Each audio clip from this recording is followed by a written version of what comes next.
Mengapa Israel ini ingin betul mengambil Palestina ini? Apa yang ada di Palestina? Apakah di Palestina itu ada emas? Apakah di Palestina itu ada perak? Mengapa mereka bersemangat betul ingin mengambil Palestina ini? Pada tahun 2007, Al-Faqir Abdul Samad, saya menterjemah satu buku berbahasa Arab, judulnya Tarikh Ad-Diyanah Al-Yahudiyah, ditulis oleh seorang ulama daripada Al-Iskandariyah, Mesir. Di situ dia bagi satu jawaban. Kenapa orang Israel itu amat sangat menginginkan Palestina? Rupanya ada seorang bernama Israel. Israel maknanya dua. Isra abdun. El bahasa Hebrew language, bahasa Ibrani. El artinya Tuhan. Israel artinya hamba Tuhan. Tapi mereka punya makna yang kedua. Israel artinya al-musari' lillah. Al-musari' lillah, orang yang bergulat, orang yang mengalahkan Tuhan. Rupanya Tuhan pernah kalah. Dan ketika Tuhan kalah, lalu Tuhan memberikan hadiah satu petak tanah. Dan tanah itu adalah tanah Palestina menurut mereka. Jadi mereka meyakini bahwa ketika Tuhan dikalahkan oleh Israel, maka hadiahnya adalah bumi Palestina. Itulah kenapa mereka amat sangat ingin mengambil tanah itu. Tapi kita pula, Palestina bagi kita adalah hijrahnya Nabi Muhammad sallallahu alaihi wasallam yang dituliskan dalam Al-Qur'an. A'udzubillahi minasyaitonir rajim. Subhanalladzi asra bi'abdihi lailan minal masjidil haram ilal masjidil aqsa alladzi barakna haulah. Dulu semasa belajar di Al-Azhar ada satu subjek namanya Al-Milal wan Nihal. Al-Milal maknanya aliran-aliran keugamaan. Wan Nihal ugama-ugama. Maka salah satu aliran itu disebut dengan Zion. Zion adalah nama satu bukit yang ada di Palestina. Lalu mereka mengambil nama ini sebagai satu gerakan dunia. Dalam bahasa Arabnya disebut dengan As-Sahyuniyah atau Zionis. Mereka ingin mengembalikan Yahudi ke Palestina. Apa yang membuat mereka ingin? Rupa-rupanya mereka meyakini bahwa mereka menunggu-nunggu seorang lelaki. Lelaki itu bernama Mesyah. Dalam bahasa mereka sebut dengan Mesyah. Dalam bahasa Arabnya adalah Al-Masih. Al-Masih diambil dari kata masaha. Masaha artinya disapu. Kita dalam wudhu ada menyapu. Idza qumtum ila shalah, kalau kamu ingin sembahyang, faghsilu wujuhakum, muka dibasuh. Wa aydiyakum ilal marafiq, tangan pun dibasuh hingga ke siku. Tapi kepala dengan telinga tidak dibasuh. Kepala dengan telinga disapu. Wamsahu biru'usikum, disapu. Jadi kenapa dia dikatakan Al-Masih? Kerana dua. Pertama, waktu lahirnya badannya disapu dengan minyak. Yang kedua, setelah dia besar, bila dia tengok orang lumpuh, dia sapu. Orang yang lumpuh boleh tegak berdiri. Bila nampak orang buta, dia sapu. Orang buta boleh menengok. Bila nampak orang mati, dia sapu. Dan orang mati pun boleh tegak berdiri. Dia tunjuk tanah, ya ard umbuti, wahai tanah tumbuh tanaman. Dia tunjuk langit, ya sama imtiri, turunkan hujan. Dia tunjuk orang mati, ya mayyit qum, orang mati tegak berdiri. Maka dia disebut dengan Al-Masih. Tapi Al-Masih ini ada yang original. Itulah dia Al-Masih Isa anak Maryam alaihi salam. Tapi ada Al-Masih satu lagi, macam Isa. Orang Arab bila ada mangkuk, mereka sebut dengan wi'a. Kalau mangkuk ini emas, mereka katakan al-wi'a az-zahabi, mangkuk emas. Tapi kalau mangkuk ini dari perak, tapi dibalur dengan emas, mereka akan mengatakan al-wi'a al-mudajjal. Dia bukan emas, tapi dia nampak macam emas, maka dia namanya mudajjal. Begitu juga dengan Al-Masih ini. Al-Masih yang betul-betul Al-Masih, dia adalah Al-Masih Isa anak Maryam. Tapi ada yang macam Al-Masih, bentuknya macam Al-Masih, macam mukjizat Al-Masih, tapi dia bukan Al-Masih. Itulah dia Al-Masih Ad-Dajjal. Sebenarnya mereka sedang menunggu Al-Masih Ad-Dajjal. Kita pula sebelum salam, kita minta perlindungan kepada Allah dari Al-Masih Ad-Dajjal. Allahumma inni a'udzubika min adzabi jahannam wa min adzabil qabri wa min fitnatil mahya wal mamat wa min syarri fitnatil masihid Dajjal. Kita minta tolong pada Allah supaya jauh daripada Dajjal. Mereka menunggu-nunggu Dajjal. Kenapa mereka ingin menunggu Dajjal? Sebab menurut mereka, bila Al-Masih Dajjal ini datang, maka nanti kambing akan berdamai dengan serigala. Semua akan hidup tenang. dan mereka akan menjadi penguasa dunia. Selain daripada Yahudi Israel adalah ghaim. Ghaim adalah keledai tunggangan. Jadi sebenarnya sesiapa saja pun yang bukan Yahudi, dia hanya akan menjadi keledai. Dan mereka ini adalah agama yang juga sebagai suku bangsa, yang juga sebagai sebuah negeri. Kita Islam, agama kita, tapi bangsa kita Melayu. Dan kita tinggal duduk, ada Melayu di Sumatera, ada Melayu di Semenanjung, ada Melayu di Kalimantan, Borneo. Melayu tersebar di beberapa negara. Tapi Yahudi tiga. Yahudi sebagai agama, Yahudi sebagai bangsa, Yahudi sebagai negeri. Mereka ingin mewujudkan ketiga-tiga ini menjadi satu. Kami bangsa Yahudi, kami agama Yahudi, dan kami punya negeri Yahudi. Itulah keinginan mereka. Maka mereka sedang menantikan raja mereka. Raja mereka adalah Al-Masih Ad-Dajjal. Dan Al-Masih Ad-Dajjal ini akan turun kalau syarat-syarat ini mereka penuhi. Kata Syekh Fargallah dalam subjek Al-Milal wan Nihal. Maka yang pertama diminta oleh Al-Masih Ad-Dajjal ini adalah semua Yahudi kembali kepada bumi Israel. Mereka mengatakan itu bumi punya dia dan semua akan kembali. Rupa-rupanya mereka tiada punya negeri. Sama macam nasib orang Kurdi. Kurdi ada di Turki, Kurdi ada di Irak, Kurdi ada di beberapa belahan bumi. Syekh Amin Al-Kurdi, mursyid tarekat Naqsabandiyah di Mesir, orang Kurdi, tapi duduk di Mesir. Syekh Muhammad Said Ramadan Al-Buti, orang Kurdi, tapi duduk di Suriah.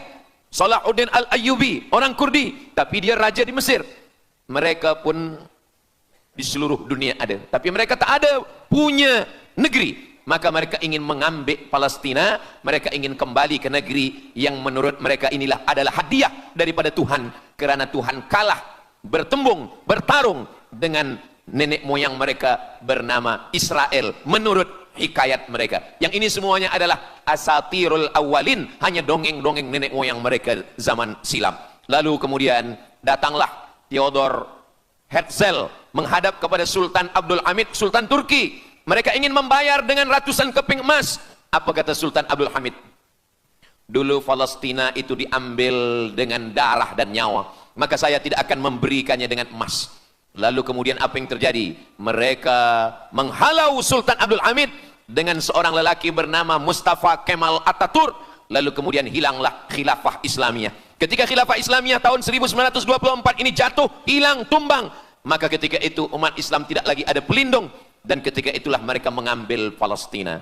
Mereka merebut, mereka mengambil, seperti yang dikatakan Sayyidina Muhammad sallallahu alaihi wasallam, kamu akan diperebutkan seperti makanan yang ada di atas meja makan. Satu mengambil kakinya, satu merebut kepalanya, satu mengambil dadanya, dan tercabik-cabik, dicakar, dimakan, dipotong. Tak ada satu pun yang peduli. Alhamdulillah, kita malam ini masih peduli. Kita sedang mengajarkan kepada belia-belia, kita sedang mengajarkan kepada pemuda-pemuda Islam. Mudah-mudahan sampai anak cucu kita sampai hari kiamat masih lagi peduli kepada Palestina, insyaAllah. Allahu Akbar.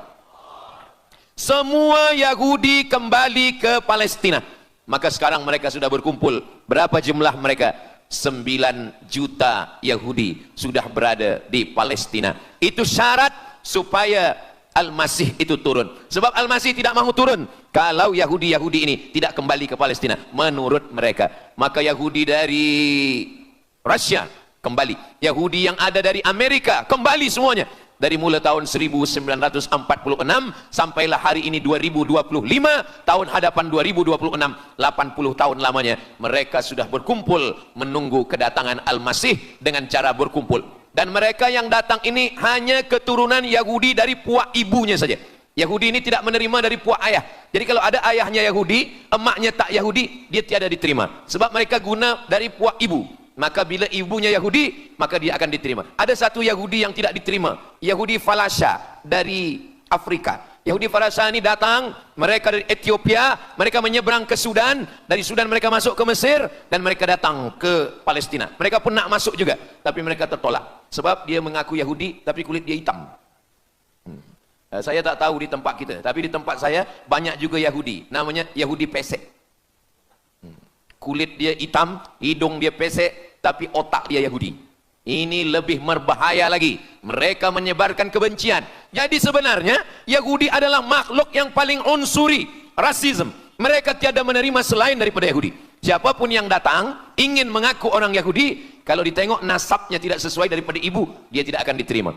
Sedarlah wahai orang yang membela-bela Yahudi. Wahai orang yang membela Yahudi, kalau kamu bukan Yahudi, maka kamu tidak akan diterima, kerana Yahudi adalah agama, Yahudi adalah bangsa, dan Yahudi adalah negeri. Mereka ingin mewujudkan ini. Maka berdatanganlah Yahudi beramai-ramai, lalu mereka pun turun ke Palestina. Sampai hari ini mereka terus berdatangan. Lalu kemudian yang kedua, syarat Yahudi didatangi oleh Al-Masih, Mesias, mereka mesti menanam tanaman yang hijau. Jadi kalau mereka bayangkan, Al-Masih ini sedang berada di langit, dia selalu memandang ke bawah, dia tengok Yahudi dah berkumpul atau belum. Kalau berkumpul dia tak nak turun. Bila dah berkumpul semua ramai, baru dia turun. Dah berkumpul 5 juta, dia belum juga turun. Dah berkumpul 9 juta, dia belum juga turun. Rupanya yang kedua, dia ingin supaya tanah Palestina itu hijau. Bila nanti dah hijau semua, baru dia turun. Dan tanaman yang hijau itu pun dia yang memilihkan tanamannya. Tanamannya adalah yang disebutkan Nabi 14 abad silam, Syajaratul Gharqad. Nanti semua akan membela umat Islam. Sampai-sampai batu berkata, apa kata batu? Ya abdallah, wahai hamba Allah, hadza Yahudi khalfi, ini di belakang saya ada Yahudi, faktulhu, bunuhlah dia. Kata Nabi, jangankan manusia, batu pun membela umat Islam. Batu akan berkata, ya abdallah, wahai hamba Allah, hadza Yahudi, ini di belakang saya ada Yahudi, faktulhu, bunuh dia. Tapi ada satu yang membela mereka. Siapa dia? Syajaratul Gharqad, pokok kayu Gharqad. Allah menunjukkan sampai hari ini mereka menanam pokok Gharqad ini. Saya belajar ke Mesir tahun 1998. Musim panas tahun 1999, saya pergi ke satu kawasan bernama Aris. Selepas itu pergi ke sebuah kota, kota ini bernama Rafah.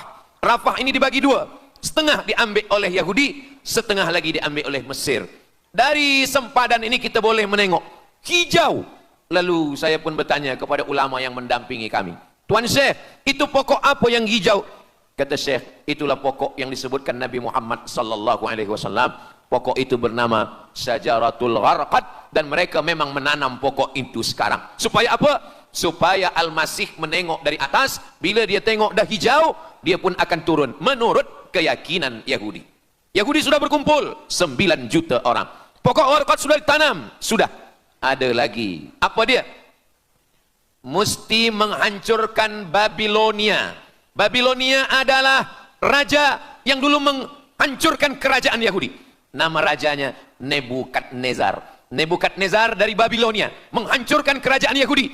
Maka Yahudi ini pendendam. Orang yang paling dendam di atas dunia ini adalah Yahudi. Nebukadnezar sudah lama musnah, tapi dendam mereka kepada Irak sampai hari ini. Babilonia itu adalah Irak. Maka siapapun yang menjadi penguasa, pasti mereka akan perintahkan untuk menghantam Irak. Dari mula George Bush sampailah sekarang, Irak selalu dihantam. Dituduh bahwa Irak ada punya senjata membunuh manusia. Mereka katakan bahwa Saddam Hussein ini ada memiliki senjata yang boleh menghancurkan peradaban manusia. Akhirnya mereka membunuh Saddam Hussein. Apa yang terjadi? Sampai hari ini Saddam Hussein tiada memiliki apapun untuk menghancurkan umat manusia. Jadi sebenarnya adalah ini agenda daripada Yahudi. Mereka ingin menghancurkan Babilonia, dan Babilonia itu adalah Irak pada zaman modern sekarang ini. Setiap penguasa-penguasa pasti menghancurkan Irak, sebab mereka amat sangat benci dan dendam kesumat kepada Irak. Ada buku judulnya Al-Yahud fi Masr, fi Misr, orang Yahudi di Mesir. Lalu kemudian seorang jenderal Yahudi bernama Musa Dayan. Musa Dayan buta matanya sebelah. Lalu Musa Dayan ini meminta kepada Presiden Prancis bernama De Gaulle. Lalu De Gaulle pun menelpon Presiden Mesir bernama Anwar Sadat. Bukunya ada, saya simpan di rumah. Dia katakan bahwa kepada Anwar Sadat, wahai Tuan Presiden Anwar Sadat, ini mami yang ada di Museum Mesir Kaherah itu sedang sakit. Jadi untuk menyehatkannya mesti dibawa ke Prancis, ke Paris. Lalu disediakanlah pesawat terbang untuk membawa mami ini. Dulu saya pernah dengar tazkirah Ustaz Azhar Idrus, jangan anak panggil mak mami, sebab mami itu inilah mami Fir'aun. Mami return. Ini mami ini sakit, maka dia mesti disehatkan, ada bakteri, maka dia mesti disehatkan, dibawa ke Paris, Prancis. Akhirnya diterbangkan pada masa Presiden Anwar Sadat, dibawa ke hospital. Sampai di hospital, rupa-rupanya Jenderal Musa Dayan yang buta sebelah sudah menunggu Mami. Begitu Mami Ramses II, Fir'aun sampai, dia terus meninju muka Mami itu. Kenapa? Sebab dia dendam. Inilah yang dulu menghalau nenek moyang dia dari Mesir. Gila. Yahudi ini adalah orang-orang yang gila. Sampai hari ini mereka punya dendam yang tak berkesudahan. Sampai Mami yang sudah menjadi kering, kita pun menengoknya biasa-biasa saja. Tapi Musa Dayan melampiaskan dendam kesumat dia sampai pada masa Presiden Anwar Sadat, yang akhirnya Anwar Sadat pun mati terbunuh ditembak oleh Khalid Islambuli. Begitulah Allah Subhanahu wa taala menceritakan saksi sejarah supaya umat Islam faham bagaimana pikiran, bagaimana sakit jiwanya orang-orang Yahudi. Mereka sudah berkumpul di Palestina 9 juta. Tanam-tanaman hijau sudah ditanam. Irak sudah dihantam. Hancur lebur Irak. Apa lagi yang mereka lakukan? Tanah Palestina mesti merah. Tanah Palestina tidak boleh hitam. Tanah Palestina mesti merah. Apa yang membuat tanah Palestina merah? Merah karena darah budak-budak, anak-anak yang tak berdosa dari Palestina. Jadi kalau ada orang yang hari ini terheran-heran, mengapa mereka membunuh budak kecil? Mengapa mereka menjatuhkan bom untuk menghancurkan rumah, membunuh perempuan yang hamil tiada berdosa? Tapi bila orang faham, dia mengerti, sesungguhnya mereka ingin supaya darah anak-anak yang tiada berdosa itu tumpah. Kalau darah itu sudah tumpah, disitulah mereka menantikan supaya Al-Masih, Mesiah itu turun membela. Sebab itu adalah raja di raja mereka. Apa yang terjadi sebenarnya hari ini? Yang terjadi sebenarnya adalah mereka membangun, membina sebuah kerajaan dari khayal, dari pikiran gila. Maka ada seorang yang tidak percaya kepada Allah. Dia atheist, dia tak percaya kepada Tuhan. Namanya Roger Jarroudi. Tapi akhirnya dia dapat hidayah. Dia masuk Islam. Selepas masuk Islam, dia tulis buku bahwa Israel, Yahudi mendirikan negara berdasarkan mitologi, berdasarkan khurafat, berdasarkan kisah-kisah bohong, dusta. Tapi mereka percaya dengan dusta itu. Lalu kemudian Roger Jarroudi ditangkap oleh pemerintah Prancis, dimasukkan ke dalam penjara. Bukunya diterjemahkan ke dalam bahasa Arab, diterjemahkan ke dalam bahasa Melayu. Roger Jarroudi, bagaimana orang Yahudi Israel membina kerajaan negara berdasarkan khayal, berdasarkan tipu, berdasarkan dusta, berdasarkan mitologi, berdasarkan asatirul awalin, dongeng-dongeng daripada nenek moyang mereka dulu. Lalu kemudian hari ini kita sudah menengok darah itu sudah tumpah merata-rata di tanah Palestina. Kenapa Al-Masih, Mesiah belum juga turun? Kenapa belum datang juga Mesiah yang mereka tunggu itu? Rupanya ada syarat lagi yang belum. Apa dia? Mereka mesti membina satu yang disebut dengan Haikal Sulaiman, Temple of King Solomon. Mereka meyakini bahwa raja mereka adalah Solomon, dan dia ada sebuah kuil yang mereka sebut, mereka tulis bukunya, Temple of King Solomon. Di mana letaknya? Letaknya adalah di atas Al-Masjidil Aqsa. Mereka ingin menghancurkan Al-Masjidil Aqsa, diratakan dengan tanah. Nanti mereka akan bina Temple of King Solomon. Selepas itu mereka siapkan satu kerusi singgasana. Selepas itu nanti barulah turun Al-Masih, Mesiah yang dijanjikan menurut mereka. Yang semuanya ini adalah dusta, bohong, tipu daripada Zionis, kerana mereka ingin menguasai dan mereka ingin membuat sebuah negara yang sangat besar, yang negara itu disebut dengan The Great Israelian. Israel Raya, dia dari 2 sungai. Biasanya orang membuat map itu rahasia. Map biasanya rahasia yang disimpan. Tapi orang Yahudi Israel, mereka buatkan mapnya di dalam bendera mereka. Kita membuat sesuatu yang rahasia kita simpan, tapi mereka membuat satu garis biru di atas, satu lagi garis biru di bawah. Yang di atas itu adalah Sungai Nil di atas, dan yang di bawah itu adalah Sungai Efrat. Sungai Nil di atas, Afrika Utara, Mesir. Sungai Efrat di bawah, Sungai Efrat ada di Irak. Lalu di tengah itu ada bintang segi 6. Apa maknanya? Mereka ingin membina sebuah kerajaan yang luasnya dari Nil hingga ke Efrat. Itulah kenapa ketika mereka membuka embasi di Kairo, ketika Israel membina embasi di Kairo, ini Sungai Nil, ini bagian atas, ini bagian bawah. Kerajaan Mesir membagi embasi Israel tanah di bawah Sungai Nil. Mereka tidak mau. Mereka ingin membina embasi di atas Sungai Nil. Kenapa mereka tidak mau membina embasi di bawah Sungai Nil? Karena menurut mereka di bawah Sungai Nil adalah negeri kami. Orang membina embasi hanya di luar daripada kerajaannya. Jadi sebenarnya menurut pengakuan mereka, Mesir yang ada sekarang, semua yang ada di bawah Nil hingga ke Efrat Irak, itu adalah kerajaan mereka. Yang kalau mereka mewujudkan itu nanti, mereka akan menjadikan semua manusia ini sebagai keledai tunggangan. Alhamdulillah, itu disampaikan oleh Syekh Fargallah. Lalu kemudian kami membacanya, mempelajarinya, beliau bacakan di kelas, dan hari ini saya amat sangat bersenang hati.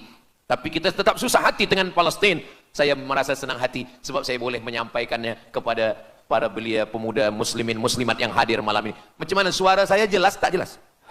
Jelas. Yang saya sampaikan ini boleh faham? Alhamdulillah. Yang tak faham, nanti faham sendiri insyaAllah.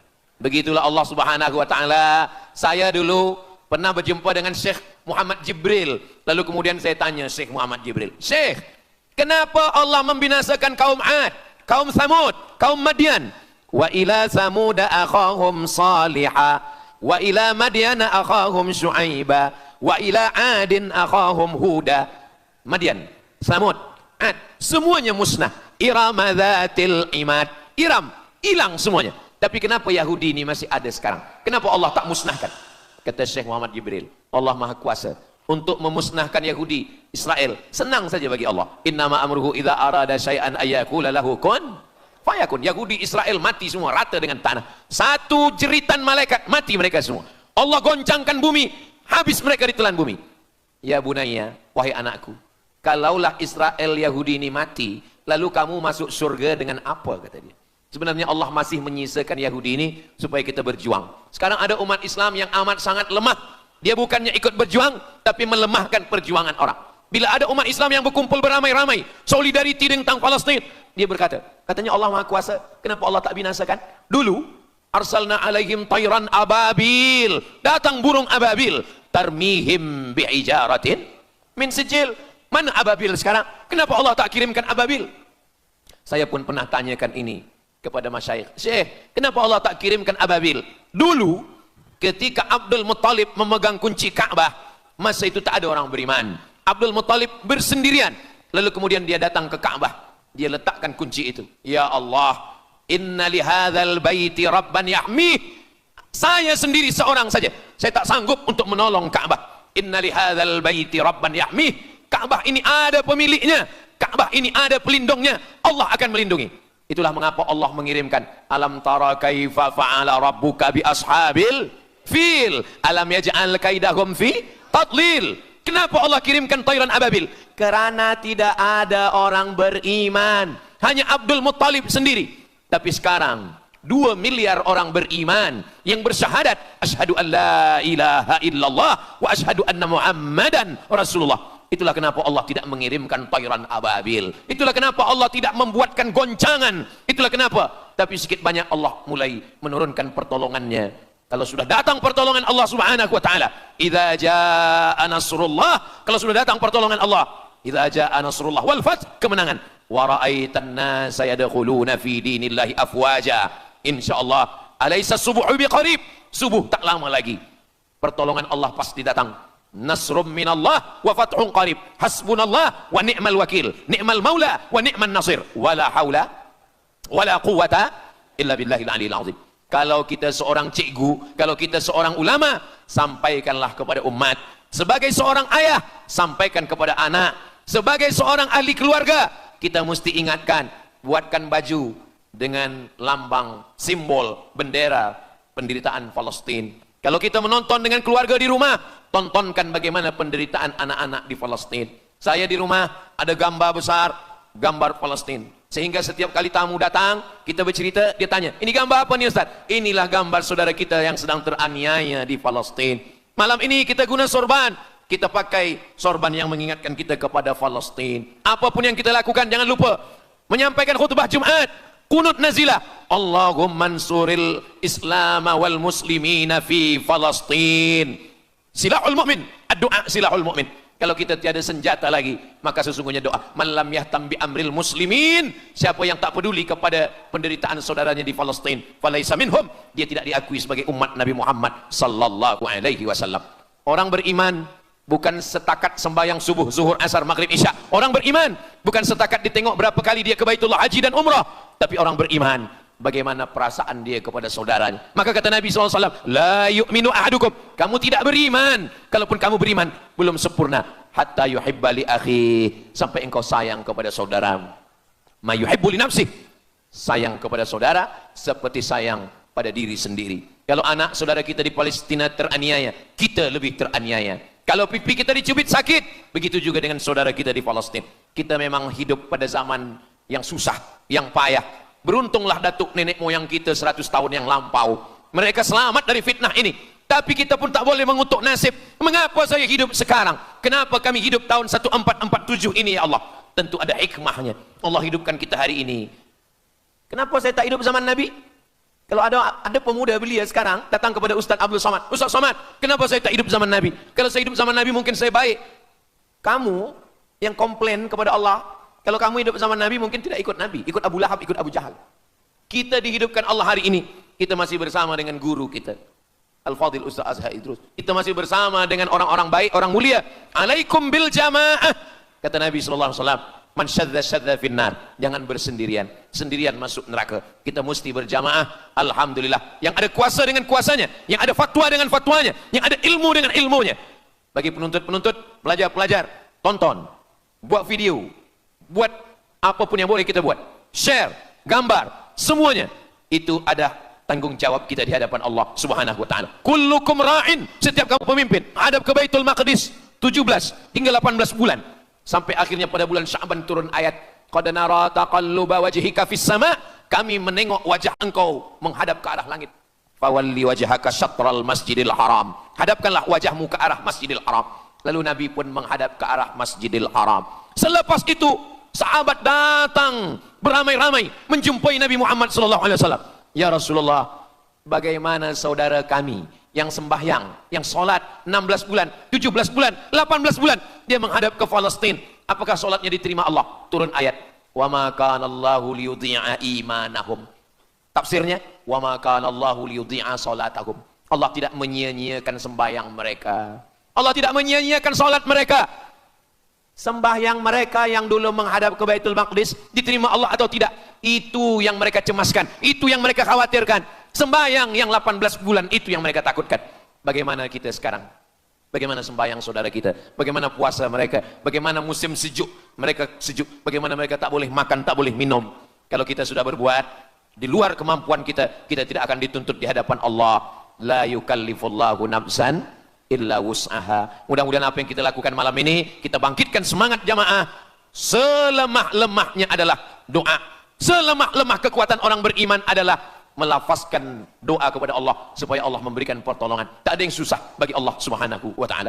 Itulah yang boleh Al-Faqir sampaikan pada malam hari ini, solidariti kita tentang Palestina. Mudah-mudahan ada manfaatnya. Banyak cakap kata yang tak berkenan di hati, menyinggung perasaan. Saya memohon maaf, beribu-ribu maaf. Mudah-mudahan yang kita lakukan malam ini diridhoi Allah Subhanahu wa taala dan boleh kita bawa bekal menghadap Allah. Bila kita mati ditanya oleh Allah, inilah jawaban kita. Kami sudah berkumpul, kami sudah bangkitkan semangat, kami sudah berdoa, kami sudah menjelaskan bagaimana jahat Yahudi. Mengapa Israel ini ingin betul mengambil Palestina ini? Apa yang ada di Palestina?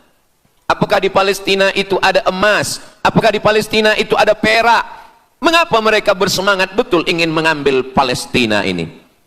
Pada tahun 2007, Al-Faqir Abdul Somad, saya menterjemah satu buku berbahasa Arab, judulnya Tarikh Ad-Diyanah Al-Yahudiyah, ditulis oleh seorang ulama daripada Al-Iskandariyah, Mesir.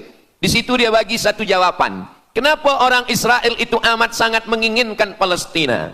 Rupanya ada seorang bernama Israel. Israel maknanya dua. Isra abdun. El bahasa Hebrew language, bahasa Ibrani. El artinya Tuhan. Israel artinya hamba Tuhan. Tapi mereka punya makna yang kedua. Israel artinya al-musari' lillah. Al-musari' lillah, orang yang bergulat, orang yang mengalahkan Tuhan. Rupanya Tuhan pernah kalah. Dan ketika Tuhan kalah, lalu Tuhan memberikan hadiah satu petak tanah. Dan tanah itu adalah tanah Palestina. Menurut mereka. Jadi mereka meyakini bahwa ketika Tuhan dikalahkan oleh Israel, maka hadiahnya adalah bumi Palestina. Itulah kenapa mereka amat sangat ingin mengambil tanah itu. Tapi kita pula, Palestina bagi kita adalah hijrahnya Nabi Muhammad sallallahu alaihi wasallam yang dituliskan dalam Al-Qur'an. A'udzubillahi minasyaitonir rajim. Subhanalladzi asra bi'abdihi lailan minal masjidil haram ilal masjidil aqsa alladzi barakna haulah. Dulu semasa belajar di Al-Azhar ada satu subjek namanya Al-Milal wan Nihal. Al-Milal maknanya aliran-aliran keugamaan. Wan Nihal ugama-ugama. Maka salah satu aliran itu disebut dengan Zion. Zion adalah nama satu bukit yang ada di Palestina. Lalu mereka mengambil nama ini sebagai satu gerakan dunia. Dalam bahasa Arabnya disebut dengan As-Sahyuniyah atau Zionis. Mereka ingin mengembalikan Yahudi ke Palestina. Apa yang membuat mereka ingin? Rupa-rupanya mereka meyakini bahwa mereka menunggu-nunggu seorang lelaki. Lelaki itu bernama Mesiah. Dalam bahasa mereka sebut dengan Mesiah. Dalam bahasa Arabnya adalah Al-Masih. Al-Masih diambil dari kata masaha. Masaha artinya disapu. Kita dalam wudhu ada menyapu. Idza qumtum ila shalah, kalau kamu ingin sembahyang, faghsilu wujuhakum, muka dibasuh. Wa aydiyakum ilal marafiq, tangan pun dibasuh hingga ke siku. Tapi kepala dengan telinga tidak dibasuh. Kepala dengan telinga disapu. Wamsahu biru'usikum, disapu. Jadi kenapa dia dikatakan Al-Masih? Kerana dua. Pertama, waktu lahirnya badannya disapu dengan minyak. Yang kedua, setelah dia besar, bila dia tengok orang lumpuh, dia sapu. Orang yang lumpuh boleh tegak berdiri. Bila nampak orang buta, dia sapu. Orang buta boleh menengok. Bila nampak orang mati, dia sapu. Dan orang mati pun boleh tegak berdiri. Dia tunjuk tanah, ya ard umbuti, wahai tanah tumbuh tanaman. Dia tunjuk langit, ya sama imtiri, turunkan hujan. Dia tunjuk orang mati, ya mayyit qum, orang mati tegak berdiri. Maka dia disebut dengan Al-Masih. Tapi Al-Masih ini ada yang original. Itulah dia Al-Masih Isa anak Maryam alaihi salam. Tapi ada Al-Masih satu lagi. Macam Isa. Orang Arab bila ada mangkuk, mereka sebut dengan wi'a. Kalau mangkuk ini emas, mereka katakan al-wi'a az-zahabi, mangkuk emas. Tapi kalau mangkuk ini dari perak, tapi dibalur dengan emas, mereka akan mengatakan al-wi'a al-mudajjal. Dia bukan emas, tapi dia nampak macam emas, maka dia namanya mudajjal. Begitu juga dengan Al-Masih ini. Al-Masih yang betul-betul Al-Masih, dia adalah Al-Masih Isa anak Maryam. Tapi ada yang macam Al-Masih, bentuknya macam Al-Masih, macam mukjizat Al-Masih, tapi dia bukan Al-Masih. Itulah dia Al-Masih Ad-Dajjal. Sebenarnya mereka sedang menunggu Al-Masih Ad-Dajjal. Kita pula sebelum salam, kita minta perlindungan kepada Allah dari Al-Masih Ad-Dajjal. Allahumma inni a'udzubika min adzabi jahannam wa min adzabil qabri wa min fitnatil mahya wal mamat wa min syarri fitnatil masihid Dajjal. Kita minta tolong pada Allah supaya jauh daripada Dajjal. Mereka menunggu Dajjal. Kenapa mereka ingin menunggu Dajjal? Sebab menurut mereka, bila Al-Masih Dajjal ini datang, maka nanti kambing akan berdamai dengan serigala. Semua akan hidup tenang. Dan mereka akan menjadi penguasa dunia. Selain daripada Yahudi Israel adalah ghaim. Ghaim adalah keledai tunggangan. Jadi sebenarnya sesiapa saja pun yang bukan Yahudi, dia hanya akan menjadi keledai. Dan mereka ini adalah agama yang juga sebagai suku bangsa, yang juga sebagai sebuah negeri. Kita Islam, agama kita, tapi bangsa kita Melayu. Dan kita tinggal duduk, ada Melayu di Sumatera, ada Melayu di Semenanjung, ada Melayu di Kalimantan, Borneo. Melayu tersebar di beberapa negara. Tapi Yahudi tiga. Yahudi sebagai agama, Yahudi sebagai bangsa, Yahudi sebagai negeri. Mereka ingin mewujudkan ketiga-tiga ini menjadi satu. Kami bangsa Yahudi, kami agama Yahudi, dan kami punya negeri Yahudi. Itulah keinginan mereka. Maka mereka sedang menantikan raja mereka. Raja mereka adalah Al-Masih Ad-Dajjal. Dan Al-Masih Ad-Dajjal ini akan turun kalau syarat-syarat ini mereka penuhi. Kata Syekh Fargallah dalam subjek Al-Milal wan Nihal. Maka yang pertama diminta oleh Al-Masih Ad-Dajjal ini adalah semua Yahudi kembali kepada bumi Israel. Mereka mengatakan itu bumi punya dia dan semua akan kembali.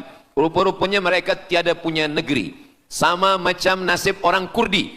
Kurdi ada di Turki, Kurdi ada di Irak, Kurdi ada di beberapa belahan bumi. Syekh Amin Al-Kurdi, mursyid tarekat Naqsabandiyah di Mesir, orang Kurdi, tapi duduk di Mesir. Syekh Muhammad Said Ramadan Al-Buti, orang Kurdi, tapi duduk di Suriah. Salahuddin Al-Ayyubi, orang Kurdi, tapi dia raja di Mesir. Mereka pun di seluruh dunia ada, tapi mereka tak ada punya negeri. Maka mereka ingin mengambil Palestina, mereka ingin kembali ke negeri yang menurut mereka inilah adalah hadiah daripada Tuhan, karena Tuhan kalah bertembung, bertarung dengan nenek moyang mereka bernama Israel menurut hikayat mereka. Yang ini semuanya adalah asatirul awalin, hanya dongeng-dongeng nenek moyang mereka zaman silam. Lalu kemudian datanglah Theodor Herzl menghadap kepada Sultan Abdul Hamid, Sultan Turki. Mereka ingin membayar dengan ratusan keping emas. Apa kata Sultan Abdul Hamid? Dulu Palestina itu diambil dengan darah dan nyawa, maka saya tidak akan memberikannya dengan emas. Lalu kemudian apa yang terjadi? Mereka menghalau Sultan Abdul Hamid dengan seorang lelaki bernama Mustafa Kemal Atatürk. Lalu kemudian hilanglah khilafah Islamiyah. Ketika khilafah Islamiyah tahun 1924 ini jatuh, hilang, tumbang, maka ketika itu umat Islam tidak lagi ada pelindung. Dan ketika itulah mereka mengambil Palestina.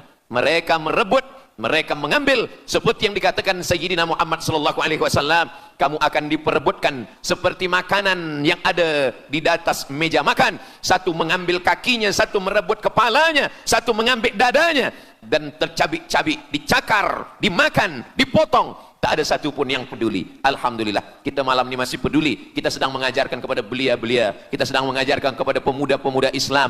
Mudah-mudahan sampai anak cucu kita sampai hari kiamat masih lagi peduli kepada Palestina, insya-Allah. Allahu Akbar. Semua Yahudi kembali ke Palestina. Maka sekarang mereka sudah berkumpul. Berapa jumlah mereka?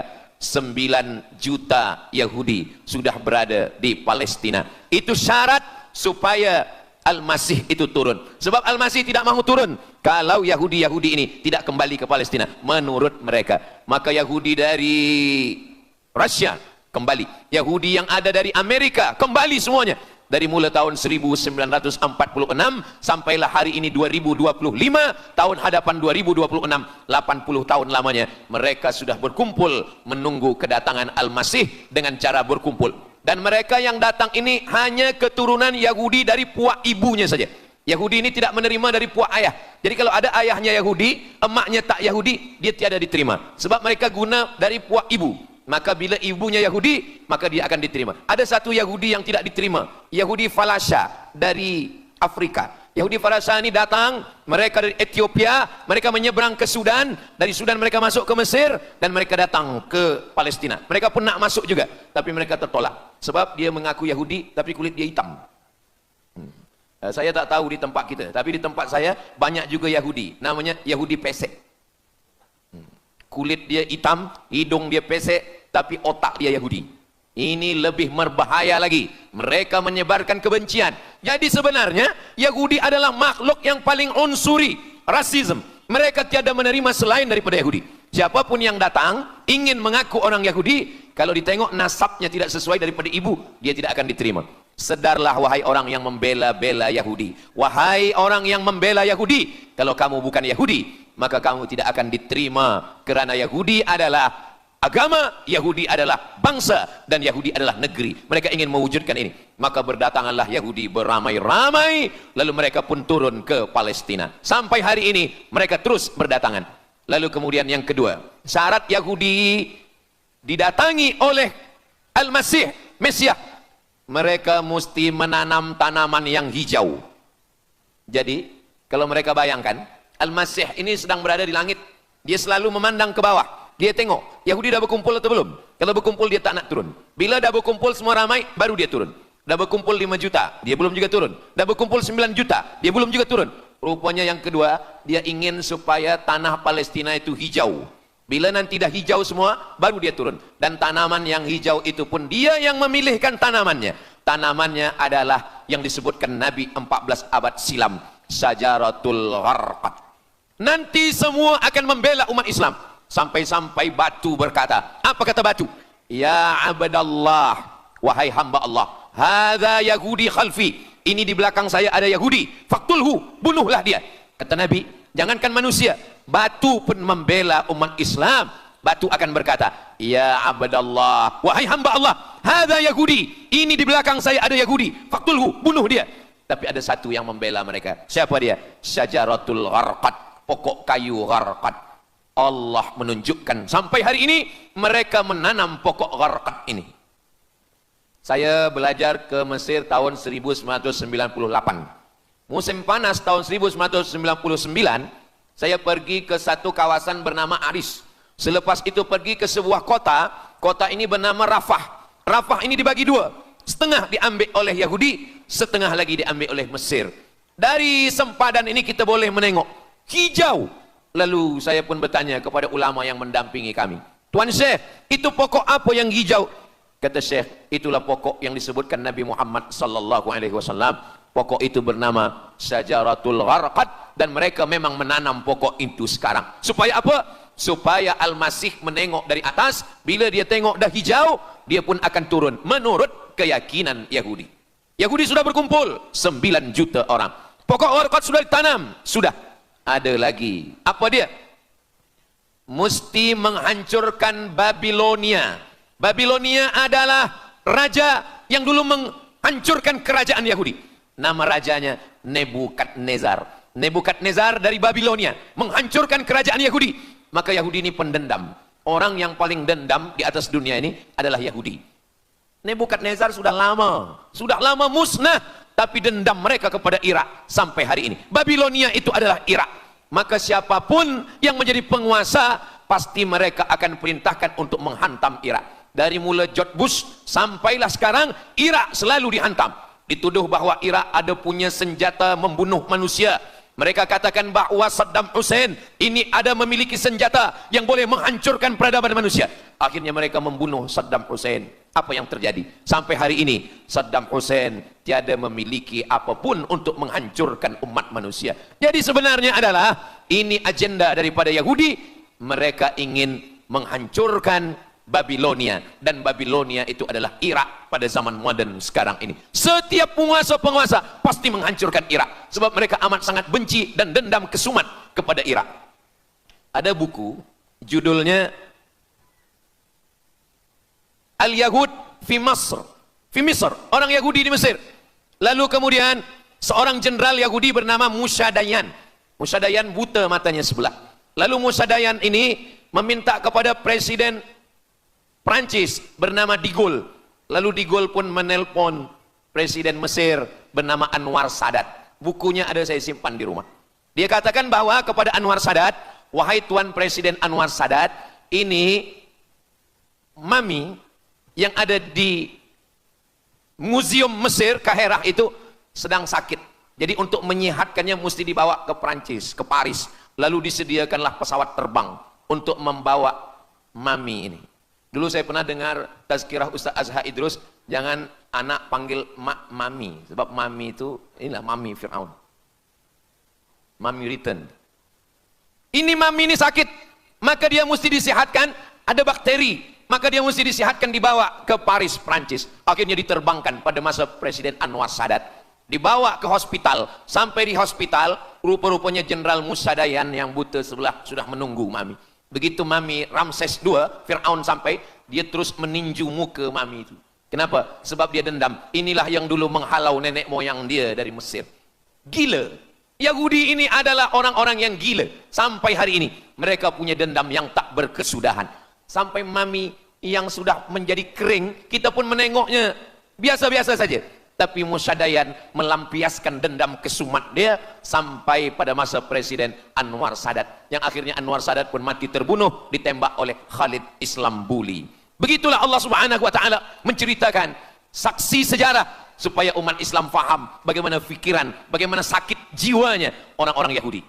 Mereka sudah berkumpul di Palestina 9 juta. Tanam-tanaman hijau sudah ditanam. Irak sudah dihantam, hancur lebur Irak. Apa lagi yang mereka lakukan? Tanah Palestina mesti merah. Tanah Palestina tidak boleh hitam. Tanah Palestina mesti merah. Apa yang membuat tanah Palestina merah? Merah karena darah budak-budak anak-anak yang tak berdosa dari Palestina. Jadi kalau ada orang yang hari ini terheran-heran, mengapa mereka membunuh budak kecil? Mengapa mereka menjatuhkan bom untuk menghancurkan rumah, membunuh perempuan yang hamil tiada berdosa? Tapi bila orang faham, dia mengerti, sesungguhnya mereka ingin supaya darah anak-anak yang tiada berdosa itu tumpah. Kalau darah itu sudah tumpah, disitulah mereka menantikan supaya Al-Masih Mesias itu turun membela, sebab itu adalah raja di raja mereka. Apa yang terjadi sebenarnya hari ini? Yang terjadi sebenarnya adalah mereka membangun, membina sebuah kerajaan dari khayal, dari fikiran gila. Maka ada seorang yang tidak percaya kepada Allah, dia atheist, dia tak percaya kepada Tuhan, namanya Roger Jaroudi. Tapi akhirnya dia dapat hidayah, dia masuk Islam. Selepas masuk Islam, dia tulis buku bahwa Israel Yahudi mendirikan negara berdasarkan mitologi, berdasarkan khurafat, berdasarkan kisah-kisah bohong, dusta. Tapi mereka percaya dengan dusta itu. Lalu kemudian Roger Jaroudi ditangkap oleh pemerintah Prancis, dimasukkan ke dalam penjara. Bukunya diterjemahkan ke dalam bahasa Arab, diterjemahkan ke dalam bahasa Melayu. Roger Jaroudi, bagaimana orang Yahudi Israel membina kerajaan negara berdasarkan khayal, berdasarkan tipu, berdasarkan dusta, berdasarkan mitologi, berdasarkan asatirul awalin, dongeng-dongeng daripada nenek moyang mereka dulu. Lalu kemudian hari ini kita sudah menengok, darah itu sudah tumpah merata-rata di tanah Palestina. Kenapa Al-Masih Mesias belum juga turun? Kenapa belum datang juga Mesias yang mereka tunggu itu? Rupanya ada syarat lagi yang belum. Apa dia? Mereka mesti membina satu yang disebut dengan Haikal Sulaiman, Temple of King Solomon. Mereka meyakini bahwa raja mereka adalah Solomon, dan dia ada sebuah kuil yang mereka sebut, mereka tulis bukunya, Temple of King Solomon. Di mana letaknya? Letaknya adalah di atas Al-Masjidil Aqsa.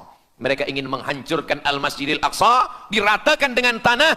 Nanti mereka akan bina Temple of King Solomon. Selepas itu mereka siapkan satu kerusi singgasana. Selepas itu nanti barulah turun Al-Masih Mesias yang dijanjikan menurut mereka. Yang semuanya ini adalah dusta, bohong, tipu daripada Zionis, kerana mereka ingin menguasai dan mereka ingin membuat sebuah negara yang sangat besar, yang negara itu disebut dengan The Great Israelian, Israel Raya. Dia dari dua sungai. Biasanya orang membuat map itu rahasia. Map biasanya rahasia yang disimpan, tapi orang Yahudi Israel, mereka buatkan mapnya di dalam bendera mereka. Kita membuat sesuatu yang rahasia kita simpan, tapi mereka membuat satu garis biru di atas, satu lagi garis biru di bawah. Yang di atas itu adalah sungai Nil di atas, dan yang di bawah itu adalah sungai Efrat. Sungai Nil di atas, Afrika Utara, Mesir. Sungai Efrat di bawah, sungai Efrat ada di Irak. Lalu di tengah itu ada bintang segi 6. Apa maknanya? Mereka ingin membina sebuah kerajaan yang luasnya dari Nil hingga ke Efrat. Itulah kenapa ketika mereka membuka embasi di Kairo, ketika Israel membina embasi di Kairo, ini sungai Nil, ini bagian atas, ini bagian bawah. Kerajaan Mesir membagi embasi Israel tanah di bawah sungai Nil. Mereka tidak mau. Mereka ingin membina embasi di atas sungai Nil. Kenapa mereka tidak mau membina embasi di bawah sungai Nil? Karena menurut mereka di bawah sungai Nil adalah negeri kami. Orang membina embasi hanya di luar daripada kerajaannya. Jadi sebenarnya menurut pengakuan mereka, Mesir yang ada sekarang, semua yang ada di bawah Nil hingga ke Efrat Irak, itu adalah kerajaan mereka, yang kalau mereka mewujudkan itu nanti, mereka akan menjadikan semua manusia ini sebagai keledai tunggangan. Alhamdulillah, itu disampaikan oleh Syekh Fargallah. Lalu kemudian kami membacanya, mempelajarinya, beliau bacakan di kelas, dan hari ini saya amat sangat bersenang hati. Tapi kita tetap susah hati dengan Palestina. Saya merasa senang hati sebab saya boleh menyampaikannya kepada para belia pemuda muslimin muslimat yang hadir malam ini. Macam mana suara saya, jelas tak jelas? Jelas. Yang saya sampaikan ini boleh faham? Alhamdulillah. Yang tak faham nanti faham sendiri insyaallah. Begitulah Allah Subhanahu wa taala. Saya dulu pernah berjumpa dengan Syekh Muhammad Jibril. Lalu kemudian saya tanya Syekh Muhammad Jibril, "Syekh, kenapa Allah membinasakan kaum Ad? kaum Samud, kaum Madian. Wa ila Samud akhahum Salihah, wa ila Madian akhahum Syuaiba, wa ila Adin akhahum Huda. Madian, Samud, Ad, semuanya musnah. Iram dzatil imad, Iram hilang semuanya. Tapi kenapa Yahudi ini masih ada sekarang? Kenapa Allah tak musnahkan? Kata Syekh Muhammad Jibril, Allah Maha Kuasa untuk memusnahkan Yahudi, Israel. Senang saja bagi Allah. Innama amruhu idza arada syai'an ayyakula lahu kun fayakun. Yahudi Israel mati semua rata dengan tanah. Satu jeritan malaikat mati mereka semua. Allah goncangkan bumi, habis mereka ditelan bumi. Ya bunayya, wahai anakku, kalaulah Israel Yahudi ini mati, lalu kamu masuk surga dengan apa, kata dia. Sebenarnya Allah masih menyisakan Yahudi ini supaya kita berjuang. Sekarang ada umat Islam yang amat sangat lemah. Dia bukannya ikut berjuang, tapi melemahkan perjuangan orang. Bila ada umat Islam yang berkumpul beramai-ramai, solidariti tentang Palestin, dia berkata, katanya Allah Maha Kuasa, kenapa Allah tak binasakan? Dulu, arsalna alaihim tayran ababil, datang burung ababil, tarmihim bi'ijaratin min sijil. Mana ababil sekarang? Kenapa Allah tak kirimkan ababil? Saya pun pernah tanyakan ini kepada masyayikh. Syekh, kenapa Allah tak kirimkan ababil? Dulu, ketika Abdul Muttalib memegang kunci Ka'bah, masa itu tak ada orang beriman. Abdul Muttalib bersendirian. Lalu kemudian dia datang ke Ka'bah. Dia letakkan kunci itu. Ya Allah, inna lihadzal baiti rabban yahmih. Saya sendiri seorang saja. Saya tak sanggup untuk menolong Ka'bah. Inna lihadzal baiti rabban yahmih. Ka'bah ini ada pemiliknya. Ka'bah ini ada pelindungnya. Allah akan melindungi. Itulah mengapa Allah mengirimkan alam tara kaifa fa'ala rabbuka bi ashabil fil alam yaj'al kaidahum fi tadlil. Kenapa Allah kirimkan tayran ababil? Karena tidak ada orang beriman, hanya Abdul Muttalib sendiri. Tapi sekarang 2 miliar orang beriman yang bersyahadat asyhadu an la ilaha illallah wa asyhadu anna muhammadan rasulullah. Itulah kenapa Allah tidak mengirimkan tayran ababil. Itulah kenapa Allah tidak membuatkan goncangan. Itulah kenapa. Tapi sedikit banyak Allah mulai menurunkan pertolongannya. Kalau sudah datang pertolongan Allah Subhanahu wa taala, idza jaa nasrullah, kalau sudah datang pertolongan Allah, idza jaa nasrullah wal fath, kemenangan. Wa ra'aitan nasa yadkhuluna fi dinillahi afwaja. Insyaallah, alaysa subuhu biqarib. Subuh tak lama lagi. Pertolongan Allah pasti datang. Nasrum minallah wa fathun qarib. Hasbunallah wa ni'mal wakil. Ni'mal maula wa ni'man nasir. Wala haula wala quwata illa billahil aliyil azim. Kalau kita seorang cikgu, kalau kita seorang ulama, sampaikanlah kepada umat. Sebagai seorang ayah, sampaikan kepada anak. Sebagai seorang ahli keluarga, kita mesti ingatkan, buatkan baju dengan lambang, simbol, bendera penderitaan Palestin. Kalau kita menonton dengan keluarga di rumah, tontonkan bagaimana penderitaan anak-anak di Palestin. Saya di rumah ada gambar besar, gambar Palestin. Sehingga setiap kali tamu datang, kita bercerita, dia tanya, ini gambar apa nih Ustaz? Inilah gambar saudara kita yang sedang teraniaya di Palestin. Malam ini kita guna sorban, kita pakai sorban yang mengingatkan kita kepada Palestin. Apapun yang kita lakukan, jangan lupa menyampaikan khutbah Jumat, qunut nazilah, Allahumma ansuril Islam wal muslimina fi Palestin. Silahul mu'min, ad-du'a silahul mu'min. Kalau kita tiada senjata lagi, maka sesungguhnya doa. Man lam yahtam bi amril muslimin, siapa yang tak peduli kepada penderitaan saudaranya di Palestin, falaisa minhum, dia tidak diakui sebagai umat Nabi Muhammad sallallahu alaihi wasallam. Orang beriman bukan setakat sembahyang subuh, zuhur, asar, maghrib, isya. Orang beriman bukan setakat ditengok berapa kali dia ke Baitullah haji dan umrah, tapi orang beriman bagaimana perasaan dia kepada saudaranya. Maka kata Nabi SAW, la yu'minu ahadukum, kamu tidak beriman, kalaupun kamu beriman, belum sempurna, hatta yuhibba li akhi, sampai engkau sayang kepada saudaramu. Ma yuhibbu li nafsih, sayang kepada saudara seperti sayang pada diri sendiri. Kalau anak saudara kita di Palestina teraniaya, kita lebih teraniaya. Kalau pipi kita dicubit sakit, begitu juga dengan saudara kita di Palestina. Kita memang hidup pada zaman yang susah, yang payah. Beruntunglah datuk nenek moyang kita 100 tahun yang lampau. Mereka selamat dari fitnah ini. Tapi kita pun tak boleh mengutuk nasib. Mengapa saya hidup sekarang? Kenapa kami hidup tahun 1447 ini ya Allah? Tentu ada hikmahnya. Allah hidupkan kita hari ini. Kenapa saya tak hidup zaman Nabi? Kalau ada pemuda belia sekarang datang kepada Ustaz Abdul Somad. Ustaz Somad, kenapa saya tak hidup zaman Nabi? Kalau saya hidup zaman Nabi mungkin saya baik. Kamu yang komplain kepada Allah, Kalau kamu hidup sama Nabi mungkin tidak ikut Nabi, ikut Abu Lahab, ikut Abu Jahal. Kita dihidupkan Allah hari ini, kita masih bersama dengan guru kita, Al-Fadhil Ustaz Azhar Idrus. Kita masih bersama dengan orang-orang baik, orang mulia.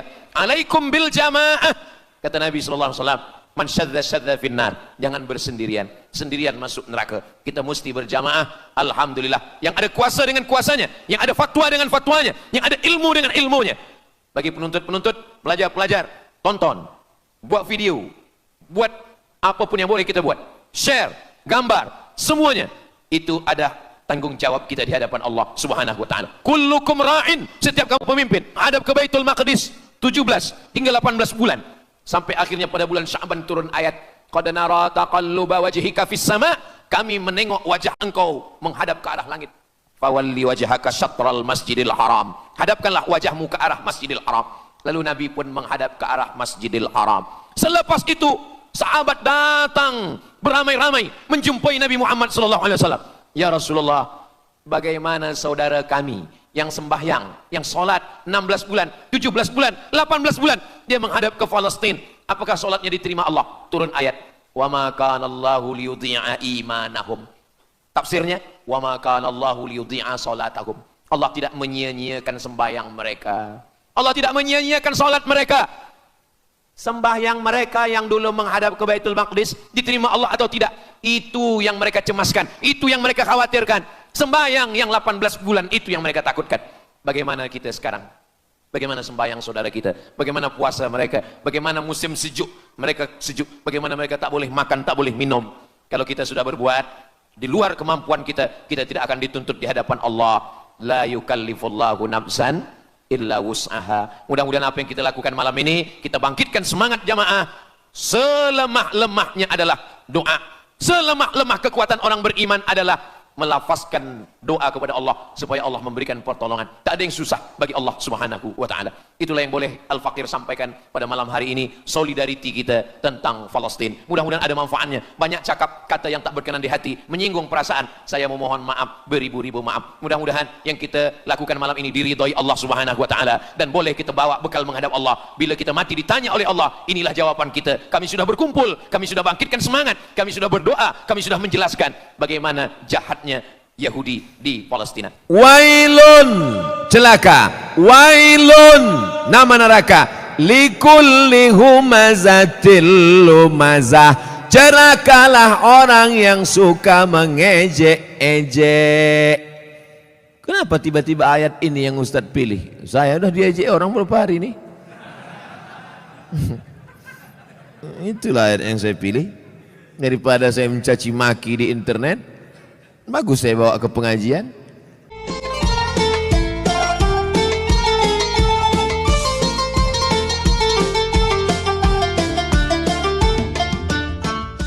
Assalamualaikum warahmatullahi wabarakatuh.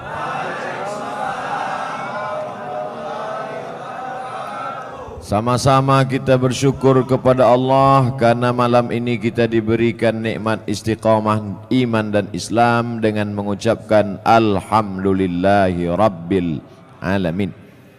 Berselawat kepada Rasulullah dengan mengucapkan Allahumma salli ala Sayyidina Muhammad wa ala ali Sayyidina Muhammad. Saya sampaikan materi ini lebih kurang 1 jam 60 menit. Setelah itu saya akan menjawab pertanyaan-pertanyaan yang ditulis di kertas. Mudah-mudahan Allah menjadikan pertemuan kita malam ini menjadi nilai amal soleh. Amin ya rabbal alamin. Hadir bersama kita malam ini Al-Mukarram Al-Ustadz Haji Darwin Hasibuan SPDI Qori Internasional.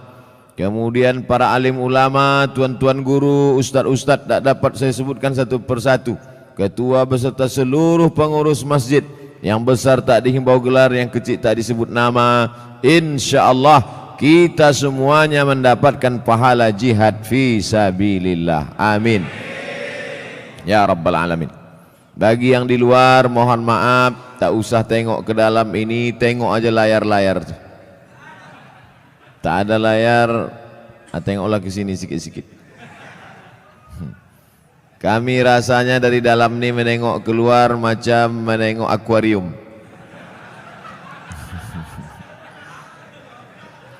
Tapi kami pun yakin dan percaya kalian di luar pun menengok kami macam ikan mas koki. Jadi ternyata kami di luar, kalian di dalam. Kita ini semuanya sama-sama melihat orang dengan cara pandang kita. Kita seringkali menengok orang dengan cara pandang kita, padahal kita disuruh merasakan perasaan orang lain. Betul? La yu'minu ahadukum, kamu tak beriman hatta yuhibba li akhi, sampai kau sayang kepada saudaramu ma yuhibbu li nafsi, sama seperti sayang pada diri sendiri. Apa bukti imannya mantap? Karena dia sudah haji, karena ke Makkah, karena sudah bangun masjid, infak sedekah. Betul? Tapi puncak daripada mengukur iman adalah bagaimana merasakan perasaan saudara kita. Susah dia, susah juga kita. Puncak iman adalah ketika tapak kaki orang tertusuk duri, sakit tapak kaki kita. Nah, itu baru sampai pada puncak iman. Puncak iman adalah ketika sakit anak orang, ikut kita merasakan seolah-olah itu anak kita. Nah, itu baru sampai pada puncak iman. Banyak orang menganggap anak orang anak dia, tak masalah. Yang jadi masalah bini orang bini dia, itu masalah. Baik, malam ini kita akan membaca satu surah dalam Al-Quran yang selalu dibaca imam saat solat. A'udzubillahi minasyaitonirrajim. Wailul likulli humazatil lumazah. Wail artinya celaka. Yang selama ini suka mengejek orang, mencaci maki orang, celaka, robahlah, wail. Wail artinya celaka. Makanya Allah Ta'ala menyebut beberapa orang celaka dalam Quran. Wailul lil mutaffifin, celaka orang yang curang memainkan timbangan. Kalau dia belanja ke pasar matanya tajam, kurang. Kalau dia membaca Quran tak nampaknya mana idgham, ikhfa, qalqalah, gunnah bila gunnah, titik nun macam titik ba. Tapi kalau menengok mata timbangan dipajak, orang Medan bilang pajak, orang Jakarta bilang pasar. Pergilah orang Medan ke Jakarta, mau kemana Pak? Ke pajak. Diantaranya kantor perpajakan.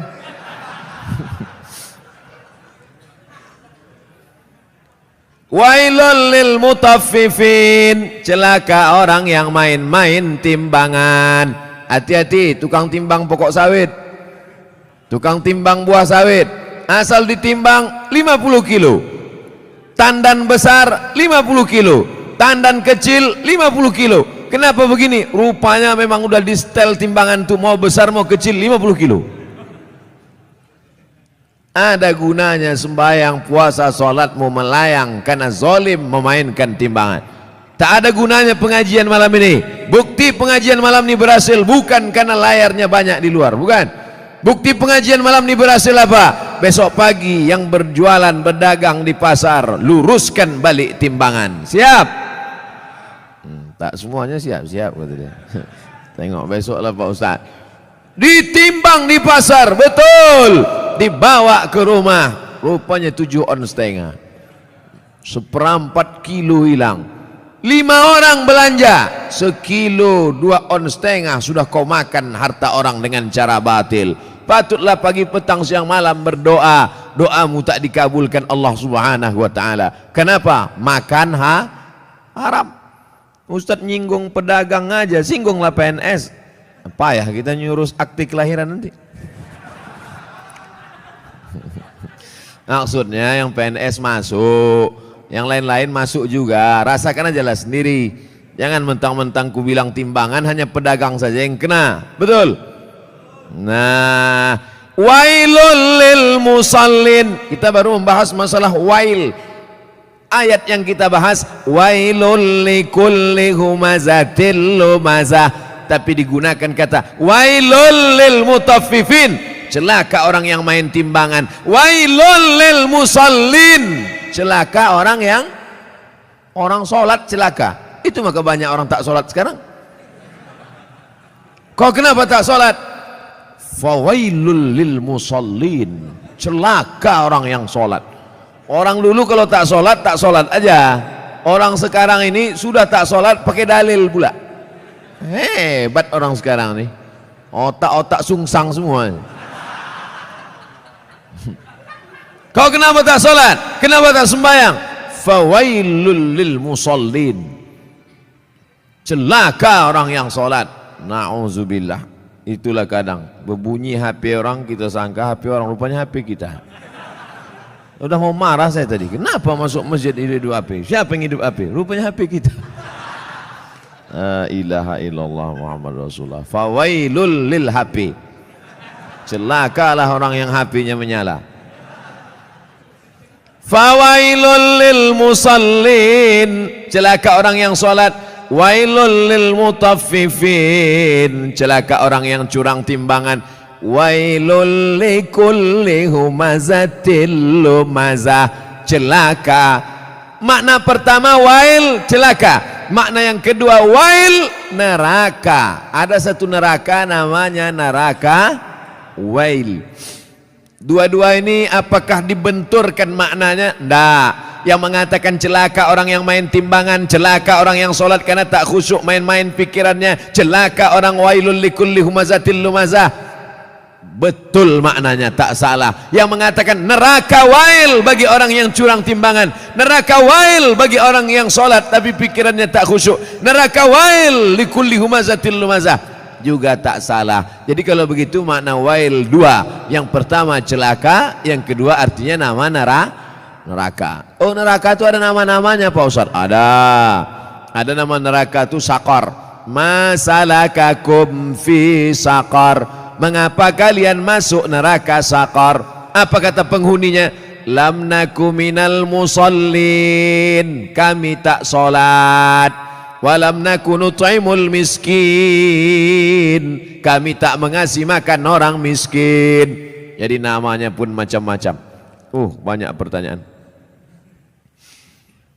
Wailun, celaka. Wailun, nama neraka. Likulli humazatil lumazah. Celakalah orang yang suka mengejek-ejek. Kenapa tiba-tiba ayat ini yang Ustaz pilih? Saya udah diejek orang berapa hari ini. Itulah ayat yang saya pilih.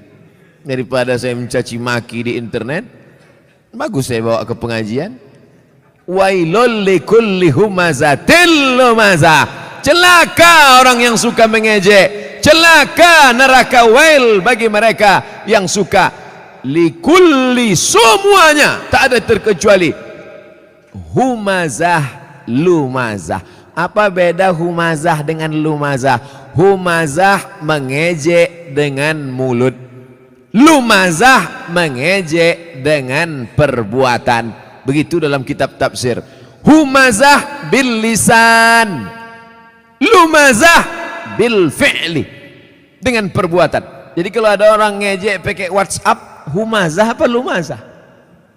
Instagram, Twitter, BBM dipakai lumazah. Hebatnya Al-Quran, dibedakannya antara lisan dengan perbuatan anggota badan. Wailul likulli humazatil lumazah.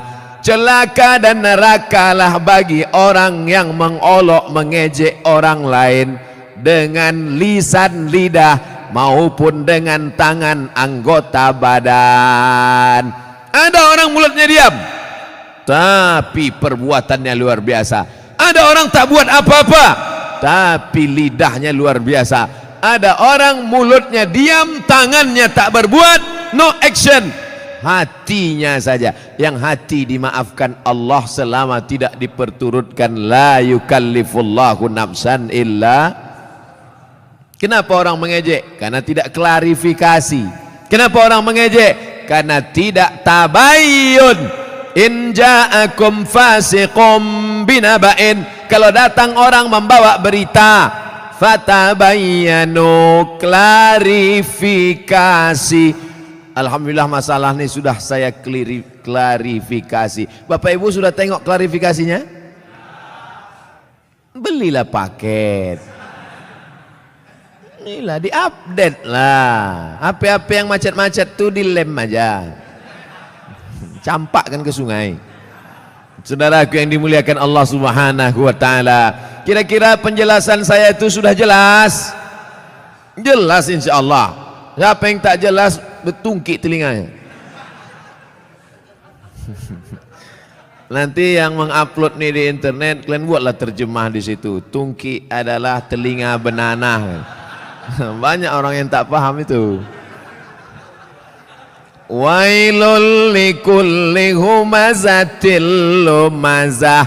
Lalu siapa lagi yang celaka? Kita lanjutkan.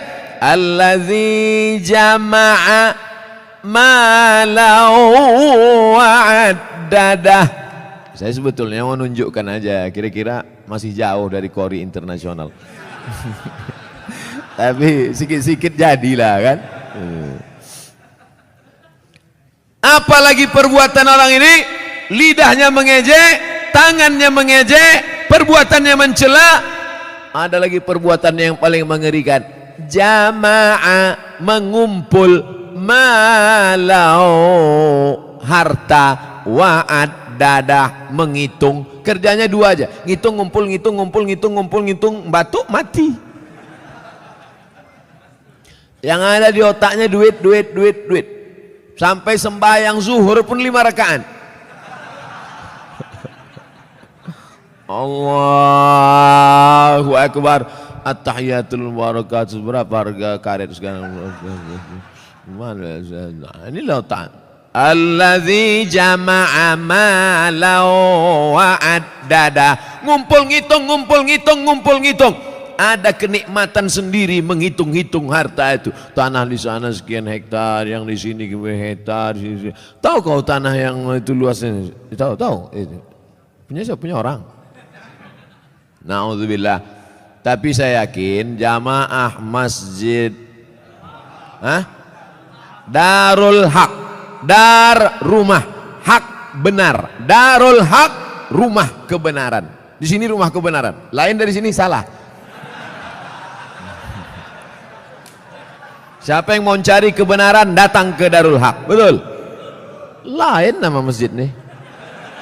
Ada masjid-masjid lain tuh, masjid apa? Masjid Al-Ikhlas. Masjid apa? Masjid At-Taqwa. Ini mantap, bukan nama sembarang nama. Udah sampai itu aja. Dilarang tidur di ruang utama. Oh, karena di sini pakai AC. Patutlah banyak tidur di sini. Ini menunjukkan jamaah masjid Darul Haq ini orangnya jamaah malau, suka mengumpulkan harta, tapi bukan wa'ad dadah, bukan sekedar kumpul hitung, kumpul kira, mengumpulkan harta dan rajin bersedekah. Kenapa Ustaz tiba-tiba ingat sedekah? Ku tengok orang sedang membagi-bagi kotak. Kotak. Ku sangka kue kotak besar kali. Rupanya kotak infak. Kalian masukkanlah ke dalam. Di dalam ini pakai AC, tentu lebih mahal. Tepuk tangan orang tua. Begitu rupanya orang sakit hati.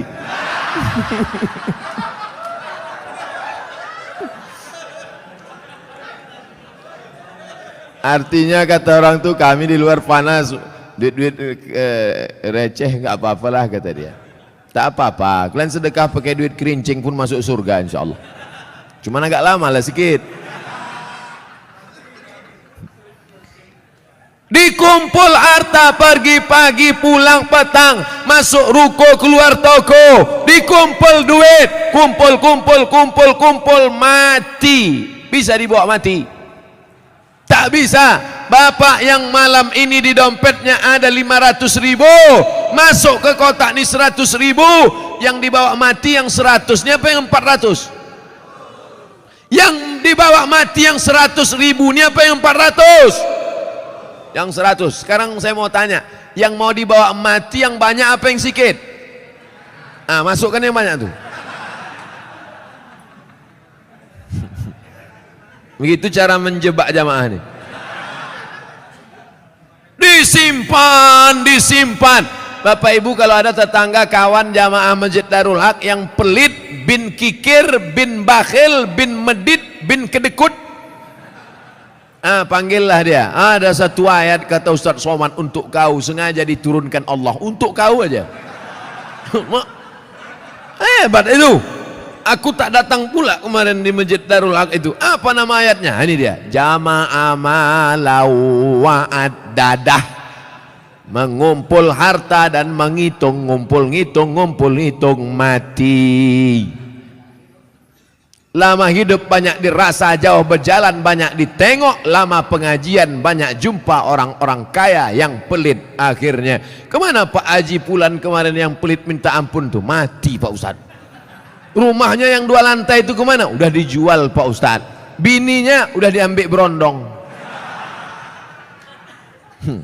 Nah, kalau ada yang kalian pelit-pelit, tak ada saya suruh. Saya orangnya ceramah tak suka nyuruh-nyuruh orang. Tak pernah saya suruh bersedekahlah, bersedekah. Tak ada pernah saya suruh. Mau sedekah silakan. Yang tak sedekah, ya tak apa-apa. Tapi tengoklah. Tak ada khusus suruh. Tengoklah bini kalian diambil orang nanti. Hah? Tukar mic. Kaya jamaahnya. Saya udah ceramah 30 menit. Rupanya di sini asal 30 menit ganti mikrofon.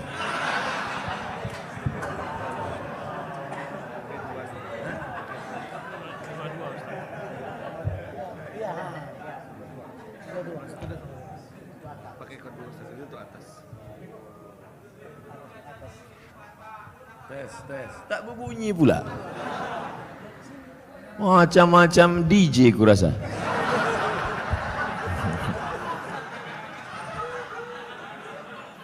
Itulah kita tak boleh menyepelekan tempat dan lokasi. Tadi saya menengok, mak ini masuk hutan nih.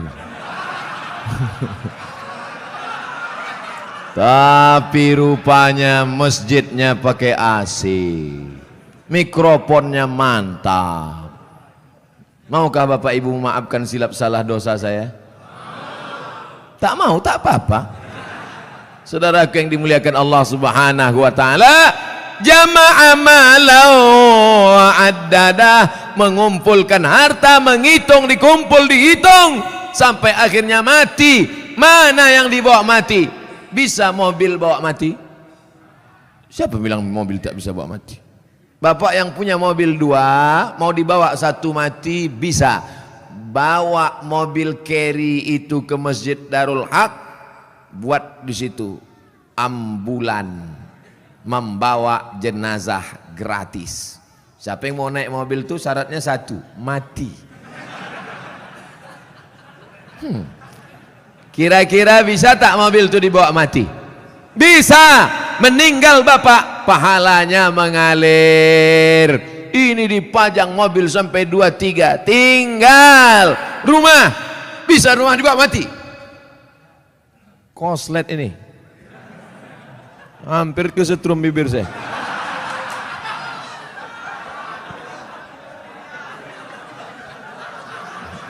Akan datang kalau ngasih mic ke saya, dites dulu. Sakitnya tak seberapa, malunya. Sempat terjungkang awak viral di situ kan. Ustadz Abdul Somad tak jadi ceramah mulut koslet. Siapa yang malu? Orang Tembung.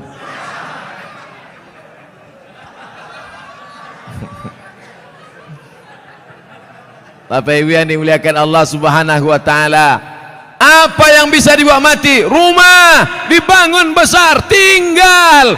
Tapi kau bangun rumah biasa, yang satu kau buat rumah wakaf untuk tahfiz Al-Quran. Setuju? Yang bilang setuju itu yang punya rumah untuk buat tahfiz Quran. Yang bilang setuju belum ada, mudah-mudahan jadi doa. Itulah yang menolong di hadapan Allah Subhanahu wa taala. Yang lain tinggal. Harimau mati meninggalkan belang, gajah mati meninggalkan gading, manusia mati meninggalkan utang. Oleh sebab itu saya yakin dan percaya jamaah Masjid Darul Haq ini adalah orang-orang yang rajin berinfak dan bersedekah. Sehingga kalau sholat di sini saya yakin tenang. Kenapa tenang sholat di sini? Karpetnya tebal. Asli punya masjid nih kan?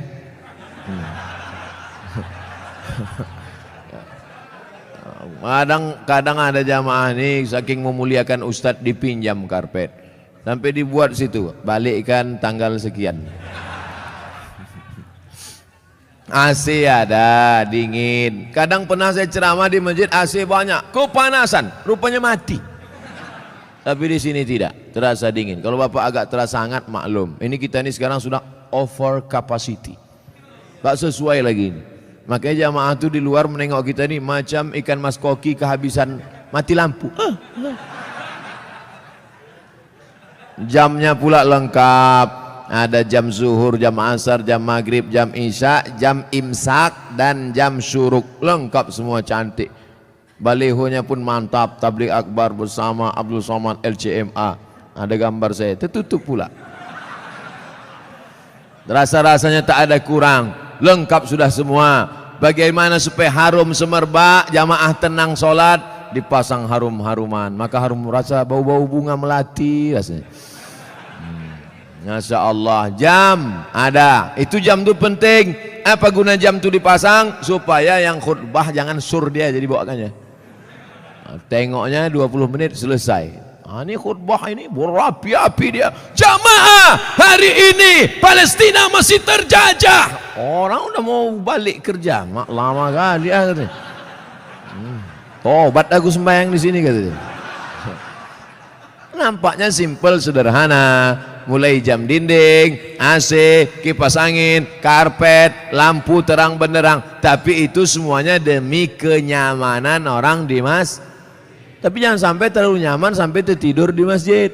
Makanya perlu dibuatkan surat pengumuman, dilarang tidur di ruang utama masjid. Sopan bahasanya. Tapi kalau melawan juga, buat surat satu lagi. Kalau kamu mau tidur di luar aja bro. Sudahlah tak menyumbang uang listrik masjid, sudahlah tak menyumbang AC masjid, sudahlah tak menyumbang kipas angin masjid, tidur dalam masjid menyumbang air liur basi.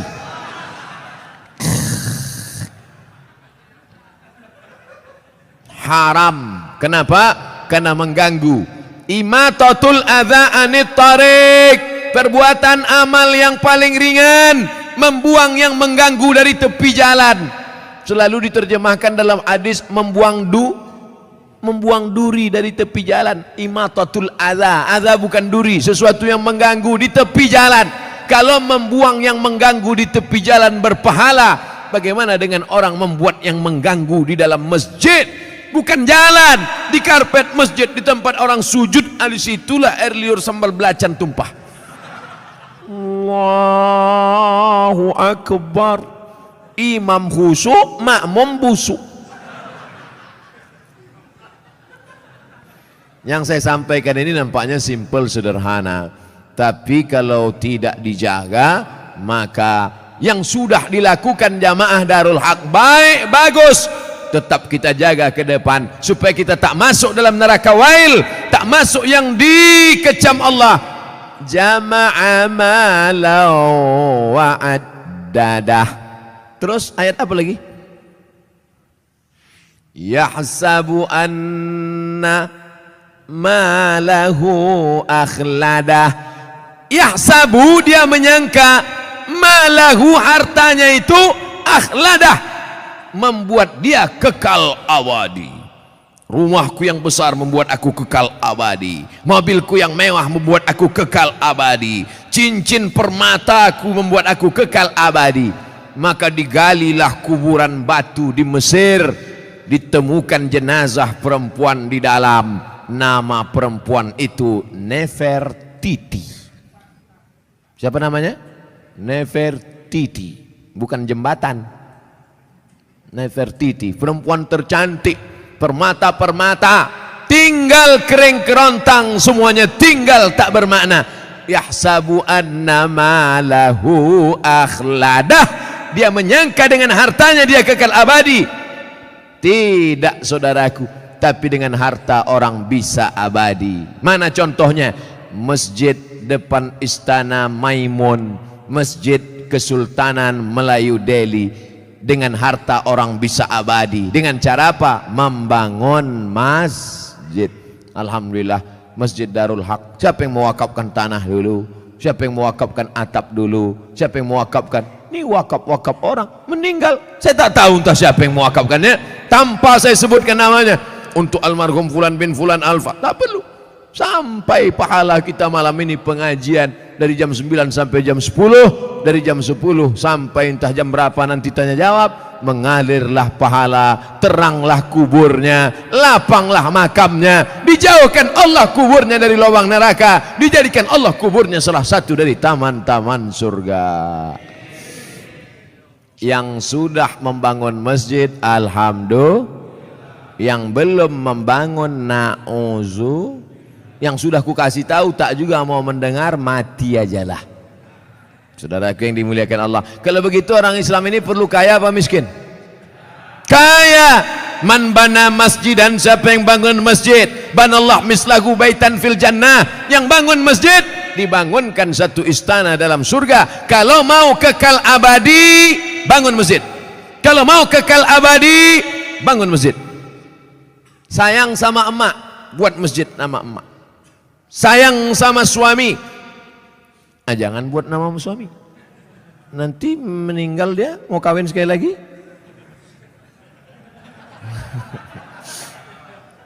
Buatlah nama masjidnya As-Salihin, masjidnya orang-orang soleh. Kau mau sholat kemana? Aku mau sholat ke masjid. Masjid apa namanya? Baitus Soman. Soman itu Allah, bukan saya. Saya ini Abdus Soman, hamba Allah. Ada orang bukan hamba Allah, Abdus Syaiton. Hamba setan. Panggilan set. Saudara yang dimuliakan Allah Subhanahu wa taala, yahsabu anna malahu akhlada, disangkanya dengan hartanya itu dia bisa kekal abadi. Tapi jangan gara-gara ini besok orang jamaah Masjid Darul Haq tak ada yang masuk kerja.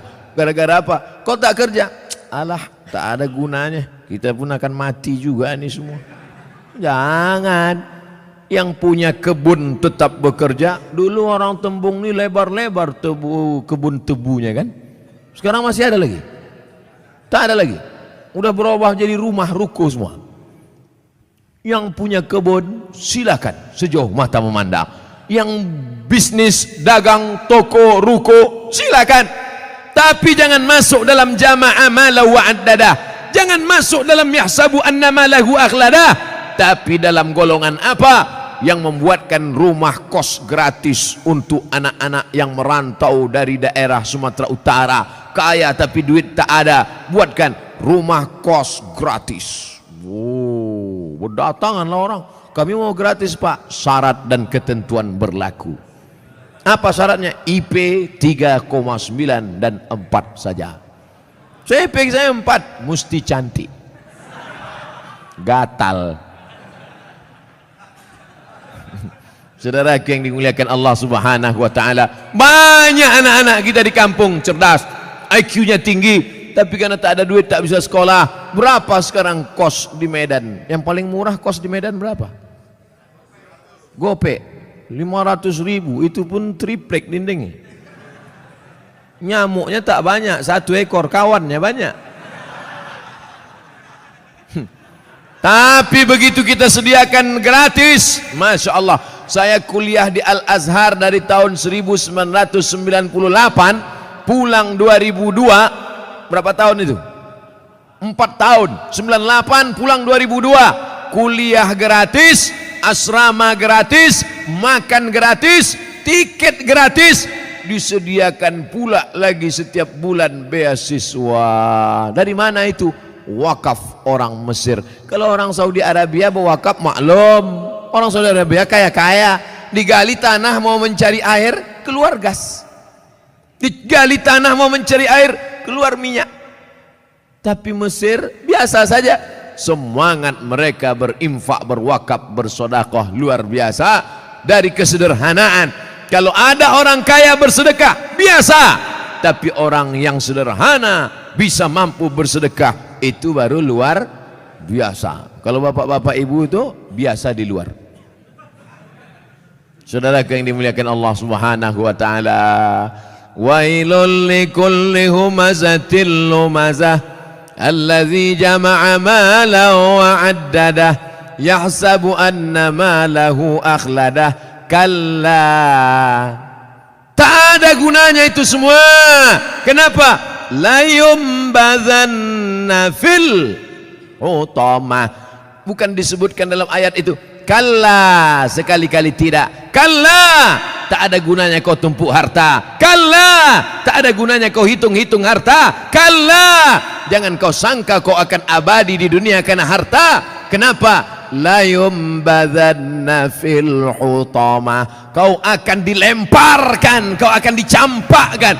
Dalam ayat itu tak disebut kau akan dimasukkan. Dimasukkan lembut, tapi di situ dikatakan la yumbadzanna, lam dipangkal, nun di ujung, kalla la yumbadzanna fil hutamah. Kau pasti akan masuk dalam neraka hutamah. Wama adraka mal hutamah. Allah bertanya tapi tak perlu dijawab. Al-qari'ah, mal qari'ah, wama adraka mal qari'ah, kalla la yumbadzanna fil hutamah. Allah tanya, wama adraka mal hutamah. Kamu yang suka menempuh harta, kamu yang tak mau berzakat, kamu yang tak mau bersedekah, kamu akan dimasukkan dalam hutamah. Tahukah kamu apa itu hutamah? Narullahil muqadah. Nar, api muqadah. Biasanya api itu dipasang bulan Ramadan. Di sini ada, wah, tak habis-habis dah. Syawal, Zulqa'dah, Zulhijjah, hidup terus. Narullah, api yang menyala, al-muqadah. Bagaimana apinya menyala? Allati tattali'u 'alal afidah, menyala sampai afidah, jantung. Menyala sampai ke tangkai jantung. Jadi api neraka itu dia dari bawah. Allati tattali'u 'alal afidah, menyala dari bawah sampai ke jantung panasnya. Makanya orang selalu menyebut sampai ke jantung. Gimana perasaan kau tadi panas? Oh, panas sekali ya, sampai ke jantung kurasa. Sampai mendidih tangkai jantung, mendidih otak di kepala. Ustaz Somad, neraka itu panas apa dingin? Mana aku tahu, aku tak pernah masuk.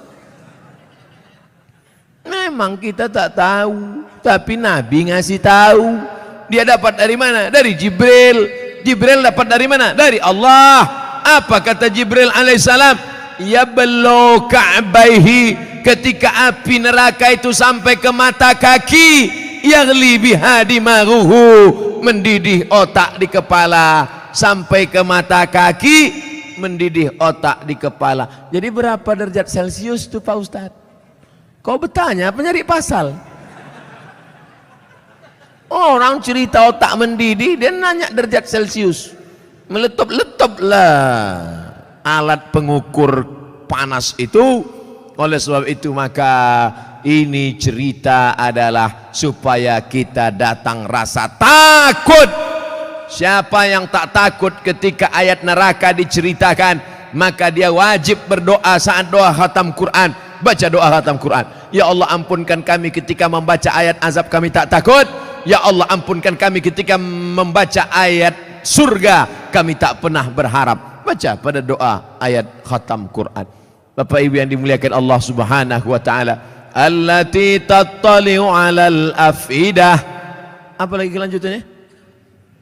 Innaha 'alaihim muqsadah, dari bawah menyala sampai ke jantung. Innaha 'alaihim muqsadah, ditutup dari atas. Kalau menyala dari bawah, di atas terbuka masih ada uap. Menyala dari bawah sampai ke jantung, ditutup dari atas. Jadi apalah itu? Makanya tiap hari, tiap petang, tiap malam, apa kata kita? Pagi, besok, Allahumma ajirna minan nar, Allahumma ajirna minan nar, Allahumma ajirna minan nar, Allahumma ajirna minan nar, Allahumma ajirna minan nar, Allahumma ajirna minan nar, Allahumma ajirna minan nar, 7 kali. Pagi 7 kali, sore 7 kali. Allahumma ajirna minan nar, selamatkan kami dari api neraka. Rabbana atina fid dunya. Itu saudara kita yang sedang haji, sedang umrah, dari Hajar Aswad ke rukun Syami, ke rukun Yamani, ke rukun Iraqi. Subhanallah walhamdulillah wala ilaha illallah wallahu akbar. Subhanallah alhamdulillah wala ilaha illallah wallahu akbar. Tapi dari rukun Yamani ke Hajar Aswad, Rabbana atina fid dunya hasanah wa fil akhirati hasanah wa qina. Jangan doa minta masuk surga. Bukan kata saya, kata ulama hikmah. Jangan doa minta masuk surga, karena semua umat Muhammad sallallahu alaihi wasallam pasti masuk surga. Man qala la ilaha illallah dakhalal jannah. Siapa yang mengucapkan la ilaha illallah Muhammad Rasulullah pasti masuk surga. Jangan minta masuk surga karena semua umat Muhammad SAW masuk surga, tapi mintalah dijauhkan dari neraka karena tak semua selamat dari api neraka. Jadi Pak Ustadz, siapa yang mengatakan la ilaha illallah Muhammad Rasulullah masuk surga? Masuk surga. Wa in zana wa in sarak, kalau dia berzina, kalau dia mencuri, tetap masuk surga. Enak apa tak enak? Enak. Berzina masuk surga, mencuri masuk surga. Yang penting sebutkan passwordnya. Asyhadu an la ilaha illallah. Masuk surga, cuman masuknya kapan? Beda lah. Masjid Darul Haq aja tak masuk. Janganlah tersinggung. Saudaraku yang dimuliakan Allah Subhanahu wa taala, innaha alaihim mu'sadah. Api menyala dari bawah sampai ke tangkai jantung, di atasnya pula ditutup. Cukupkah begitu azabnya? Ditutup dengan ayat yang terakhir, fi amadim mumaddadah. Orangnya diikat di tiang-tiang yang tinggi. Api menyala dari bawah, di atas masih terbuka, bisa lari ke atas. Api menyala dari bawah sampai ke tangkai jantung, ditutup dari atas, masih bisa berputar-putar. Api menyala dari bawah, atapnya tertutup dari atas, dan orangnya tak bisa bergerak. Kenapa? Fi amadim mumaddadah, karena diikat di tiang-tiang neraka. Gosong, terbakar, hancur. Kullama nadijat juluduhum, ketika kulit mereka gosong, hangus, terbakar, apakah dibiarkan Allah? Tidak.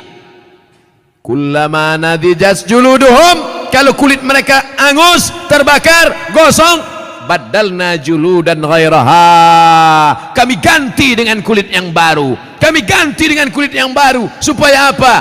Liyadzuqul azab, supaya mereka merasakan azab. Kenapa kulit? Badalna juludan ghairaha, kami ganti kulit yang baru. Ternyata sakit itu ada pada kulit. Makanya orang-orang yang operasi itu setelah dibelah, pos dagingnya diobok-obok, tak sakit, karena sakit ada pada kulit. Subhanallah, Masya Allah, Tabarakallah. Begitulah informasi yang diberikan Allah dalam kitab suci Al-Quran. Bagaimana caranya kita selamat dari yang disebutkan ini? Makanya nanti kalau imam membaca ayat, apa yang kita kaji 60 menit malam ini, mudah-mudahan menambah keimanan kita insyaallah. Amin. Anil maghdubi alaihim waladdallin. Amin. Wailul likulli humazatil lumazah alladzi jama'a malan wa 'addadah yahsabu anna malahu akhladah kalla la yunbadanna fil hutamah wa ma adraka mal hutamah narullahil muqadah allati tattali'u 'alal afidah innaha 'alaihim mu'sadah fi 'amadin mumaddadah. Imam menangis, makmum menangis mengenang azab yang begitu menyakitkan. Imam menangis menetes,kan air mata, tapi ternyata tak semua orang menangis itu karena takut pada neraka. Kok kenapa menangis? Belum turun gaji 13. Menangis bukan orang yang meneteskan air mata sampai habis tisu setengah kotak. Menangis bukan orang yang mengeluarkan air mata darah. Bukan. Siapa orang yang menangis? Menangis hatinya karena takut kepada Allah, setelah itu menjauhi segala yang dilarang oleh Allah Subhanahu wa taala. Itulah yang selamat dari azab Allah. Siapa dia? Rajulun, ada seseorang bangun di tengah malam ketika orang sedang tidur lelap, dia tegak terbangun, zakarallah, berzikir mengingat Allah, khalian, sunyi, tak ada orang. Fafadat ainahu, menetes air matanya, menangis dia. Istrinya pun heran, abang kenapa menangis bang? Ingat apa? Ingat mantan. Nauzubillah. Bapak Ibu yang dimuliakan Allah Subhanahu wa taala, kenapa Ustadz pilih ayat-ayat pendek ini? Supaya kalau nanti imam membaca ayat, makmumnya tidak pikirannya ke sana kemari, fokus dia karena sudah kita kaji. Dulu itu Al-Lumazah itu sudah dikaji Ustadz Somad itu. Di mana? Masjid Darul Haq. Apa isinya? Nantilah aku kasih MP3-nya sama kau. Dah tuntas dulu dikajinya 60 menit. Apa maknanya? Itu yang disebut Allah dalam Al-Quran. Wa idza tuliyat alaihim ayatuhu. Ada orang-orang yang ketika dibacakan ayat Allah, qari mengaji dibacakan ayat Allah, imam membaca ayat Allah, zadatuhum imana. Ketika mendengar ayat Allah, imannya bertambah. Itu yang paling penting. Malam ini kita bangga bisa satu majelis sama qari internasional. Bangga apa tak bangga? Bangga. Tapi alangkah bangganya lagi bukan sekedar bersama orang soleh, tapi ketika ayat-ayat itu kita pahami dengan baik. Makanya saya fokus sekarang pada ayat-ayat pendek. Al-Ikhlas sudah, Sabbihis belum, nanti kita pilih Waddu'a, nanti kita pilih, supaya kita fokus mengaji. Jadi video-video ke depannya lebih banyak mengaji. Kenapa tidak pakai pentas tabligh akbar lagi Pak Ustadz? Saya lebih nyaman mengaji begini, lebih enak. Jadi Bapak Ibu jangan komplain ke panitia. Ini permintaan saya mau mengaji begini. Karena kalau ramai pakai pentas, apalagi ada musiknya, apalagi pakai lilin pula, habis itu balik, apa kau dengar tadi? Entah, pokoknya sur-sur aja gue tengok. Baik, bukan berarti tak baik. Cuman membuat pentasnya, dibuat ramai.